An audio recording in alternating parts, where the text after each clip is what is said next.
Suplementação de qualidade é na Max Titânio Suplementos. Utilize o cupom SM e tem aquele desconto especial. Link na descrição. Exatamente o que ele falou, agora não recordo, mas eu entendo as críticas dele à psicologia. Mas, assim, acredito humildemente que a opinião dele partiu de uma ignorância. Não no sentido pejorativo, tá? No sentido da pessoa ser burra. Mas uma ignorância no sentido de... Wesley comentou sobre as declarações do Gorgonoid referente à psicologia e fez várias observações. Lembrando, se você quer assistir esta live completa e as declarações do Gorgonoid, os links estão na descrição. Numa das últimas lives aqui, esse projeto online ele começou para a gente debater sobre bodybuilding especificamente, né? Campeonatos, coisa do tipo. E numa das lives, o Gorgonoid, meu grande amigo, ele assumiu uma postura de colocar um pouco parte da psicologia, né? Parte de alguns, principalmente profissionais, não a psicologia em si, em xeque. E na discussão, apesar daquilo ter sido muito mal compreendido, eu entendi que o ponto que ele trazia era: existe uma barreira de entrada hoje pequena para algumas atividades oriundas da psicologia, dentre elas a terapia, né? A gente vê, por exemplo, pessoas atuando como terapeutas sem ter uma formação direta daquilo. Como que você vê isso? Porque, ao meu ver, cara, e nesse ponto até concordo com ele, isso abre o precedente para que haja um charlatanismo, abre um precedente para que uma pessoa se municie de um título e comece a capitanear decisões psicológicas de outrem. O que eu acho que é extremamente perigoso, cara, porque se um cara se intitular nutricionista e passar uma dieta, não será tão danoso, na maioria das vezes, do que você assumir essa postura, essa rédea de trabalhar o psicológico de uma outra pessoa. Como que você vê isso, cara? Porque ao passo que eu vejo o crescimento da psicologia por figuras como você, que traz esse conteúdo de uma forma bem científica, bem pautada e tal, eu vejo também que cresce na mesma rede, de uma forma vizinha, pessoas que se intitulam terapeutas e que não fazem necessariamente um bom serviço, né? É uma curiosidade, cara. Eu já pensei mais de 10 vezes em tirar o coach do meu nome. Só pra você ter uma ideia. Porque eu sou coach de treinador. Eu não ensino ninguém a ganhar dinheiro, ficar rico, arrumar namorado, nada disso, entendeu? Cagar no teu rolê, né? Porque você tem coach no nome desde 2000 e o bagulho... Justamente. O Vilela, cara, do Inteligência Limitada, o Vilela confessou pra mim aqui, na minha casa, no meu estúdio. Ele falou assim, ó, eu demorei 1 ano pra te chamar no meu podcast, porque quando eu lia coach no seu nome, eu falava, coach aqui não. Então, como que vocês lidam, cara, com isso? Como que você entende isso? Assim, eu me mandaram o corte que o Gorgonoid falou ali, né? Mandaram pro meu Instagram lá. Eu escutei, depois eu fui ver a live também, e para ficar um pouco mais a par do que estava acontecendo. Eu entendo, de fato, assim, não fico ofendido, tá? Só para deixar claro.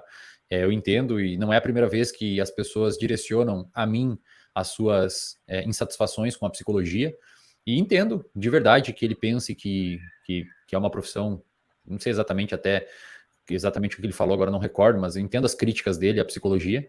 Mas, assim, acredito humildemente que a opinião dele partiu de uma ignorância. Não no sentido pejorativo, tá?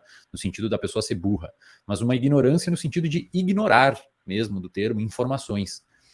Hoje a psicologia, ela avançou de forma significativa no campo, tanto com intervenções direcionadas a problemas específicos de diagnóstico, quanto até um novo surgimento recente de uma psicoterapia chamada psicoterapia baseada em processos, que visa trabalhar com pacientes sem diagnóstico, que hoje é uma procura grande, graças à popularização da ciência, da psicologia e tudo mais.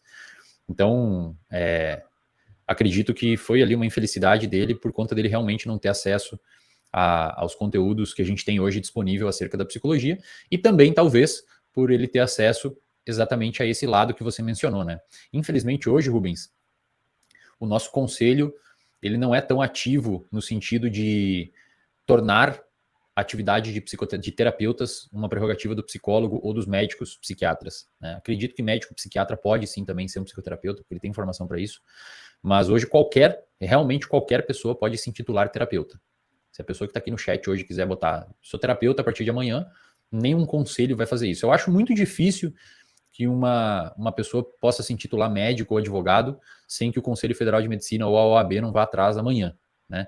Mas no nosso caso, na psicoterapia, na psicologia, de fato, qualquer pessoa pode se intitular terapeuta, e isso ocorre porque, enfim, as instituições reguladoras não estão com isso em pauta, eventualmente até podem ter tentado, mas acho que isso não andou. Então, obviamente, isso abre espaço para o crescimento de pessoas que estão ali querendo tirar proveito, né?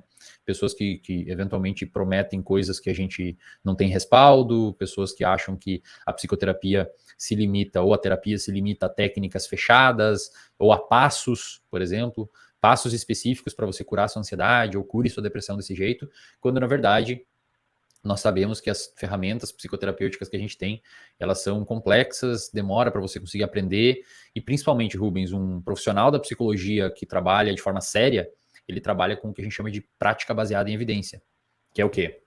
É um tripé.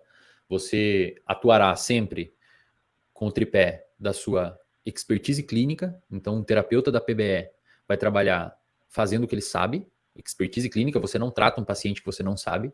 Por exemplo, você tem um paciente autista e você não sabe o manejo, você encaminha para um profissional. Segundo, preferências do paciente.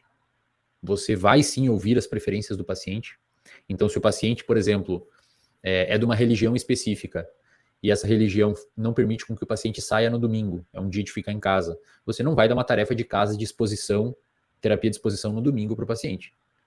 Porque você tem... Se o paciente, por exemplo, é religioso, você não vai falar nada acerca da ida na igreja ou da religião dele. Então, a gente leva em consideração as preferências do paciente na hora de tratar. E terceiro, dar a melhor evidência disponível.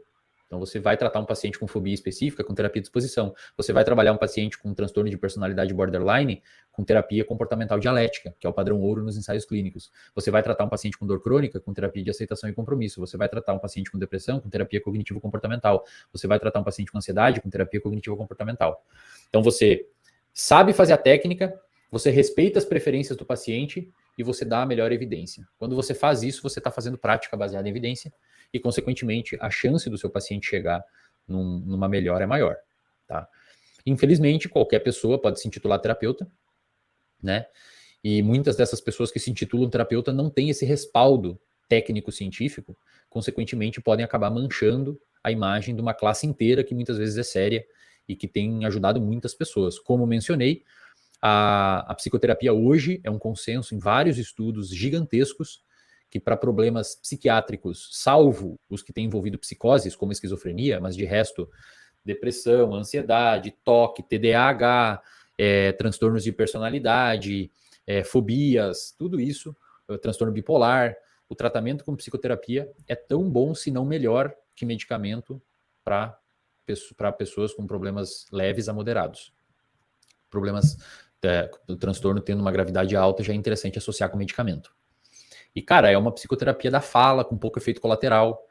Hoje, diversos profissionais têm preços acessíveis e bons profissionais, graças à popularização dessa ciência.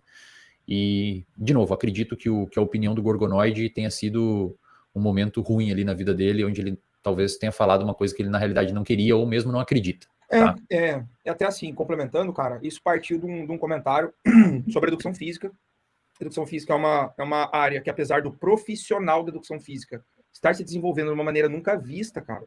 Só a gente observar, por exemplo, o nível dos educadores físicos, dos treinadores do Brasil hoje é muito alto. O segmento não está se desenvolvendo, e isso eu posso relatar com bastante autoridade por fazer parte dele há quase 20 anos.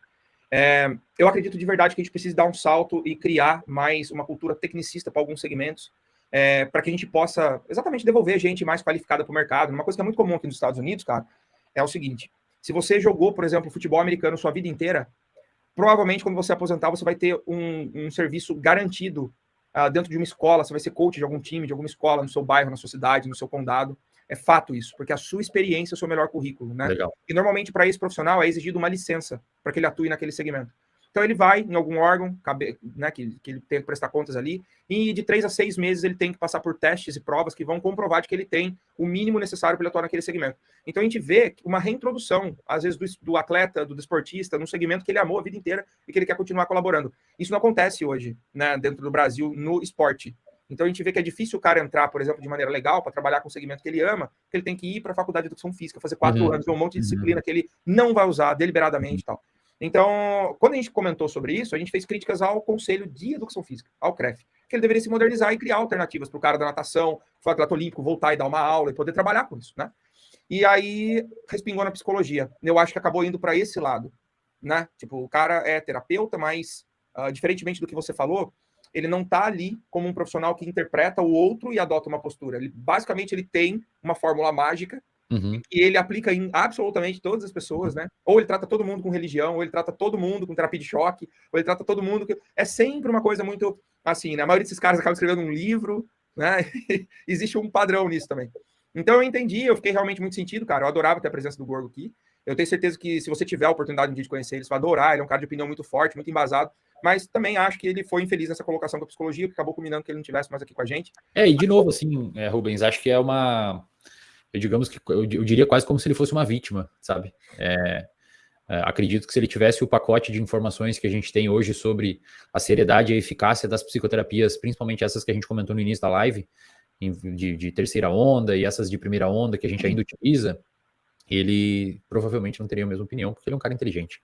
Mas é assim, a gente colhe frutos do que a psicologia está plantando, e infelizmente não ter um posicionamento firme dos conselhos gera uma má interpretação por conta de uma abertura para um mercado de pessoas que não estão especializadas naquilo, e muitas vezes colocam o mesmo nome do que alguém que estudou pra caramba. O perfil lá na bio do Instagram tá o mesmo nome, aí as pessoas botam todo mundo no mesmo saco. E um adendo, cara, se você me permitir, eu concordo demais com isso que acontece aí nos Estados Unidos. Acredito que a história do indivíduo e as experiências que o indivíduo foi cultivando, desde que passadas por um filtro, é uma cagada absurda você jogar isso no lixo, bicho. Justamente. A quantidade de informações que um atleta consegue adquirir durante a vida dele, com skin in the game dele ali, e por mais que isso não esteja formalizado por um diploma, cara, de alguma forma alguém tem que fazer um estudo com esse cara e falar, não, realmente esse cara aqui, ele tá apto a usar isso porque o cara aprendeu pra cacete sozinho. Sim. Então eu concordo totalmente com o que vocês estavam falando lá e acho que deveria acontecer isso mesmo. Bom, é assim, né, cara? Eu sou um combatente nesse segmento. Eu gostaria muito de ver o meu país, né, o Brasil, evoluir nesse segmento. Já fiz duras críticas com relação ao conselho, fui ouvido por alguns dirigentes lá por uma época, mas como troca sempre, cara, existem interesses, né, que são... Enfim. Pô, Wesley, eu queria agradecer, cara.